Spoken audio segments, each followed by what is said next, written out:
অনুরাগের ছ ধারাবাহিকের নতুন পর্বের আপডেট নিয়ে চলে এসেছি। ভিডিওতে লাইক দিয়ে দেখতে থাকুন। ভিডিওটি ভালো লাগলে অবশ্যই চ্যানেলটি সাবস্ক্রাইব করুন।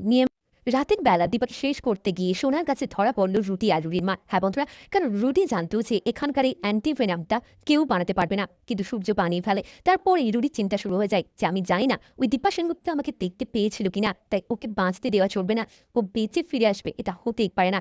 তাই তো রুটি আর রুটির মা বিভিন্ন রকমের প্ল্যান বানায় যে তারা কি করবে, কিভাবে শেষ করবে দীপা সেনগুপ্তকে। ওইদিকে রুটি দীপাকে শেষ করতে হবে, তারপরে রূপাকে শেষ করতে হবে। ওইদিকে ওরা বুঝতে পারে যে সূর্য থেকে দীপাকে আলাদা করাটা এত সহজ নয়। তার মানে আগে সূর্যকে আলাদা করতে হবে, তারপরে দীপা এমনি শেষ হয়ে যাবে। ওইদিকে উর্মি সত্যি নিজের বোন, নিজের রক্তের সম্পর্ক, তারপরেও উর্মি দীপা যে বেঁচে গেল, বেঁচে ফিরে এলো, সেটাতে কিন্তু সে খুশি নয়। সে ভাবলো যে আমি আরও একবার হেরে গেলাম, দিদি আরও একবার জিততে গেল। এরকম মানুষ এ পৃথিবী থাকে যে একটা মানুষের মৃত্যু কামনা করে, তা আবার নিজের বোন হয়। ওইদিকে রুডি আর কুন্তলা তারা প্ল্যান করলো রাতের বেলা যাবে দীপাকে মারতে। যখন কেবিনে দীপার কেউ থাকবে না, তারা দুজনে যাবে। ওইদিকে রাতের বেলা দীপার কাছে কে থাকবে সেই নিয়ে সূর্য বলে আমি থাকবো। দীপা ম্যামের কাছে আমি থাকতে চাই, আমি কারোর ভরসায় ওনাকে ছেড়ে যেতে পারবো না এখান থেকে। তাই তোমরা সবাই বাড়ি যাও, রেস্ট করো সিজার মতন, আমি এখানে আছি দীপা ম্যামের সাথে। ওইদিকে সূর্যর এই কথা শুনে রূপা সোনা দুজনে কিন্তু বড্ড খুশি হয়।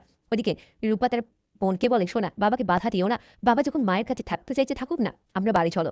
সোনা বলে আমরা বাড়ি চলে যাবে, যদি কোনো দরকার হয় তার থেকে আমরা ফাঁকে থাকি, আর বাবা মায়ের কাছে ভিতরে থাকো। তারপরে সোনা রুডি আর কুন্তলাকে হাতে নাতে দিল।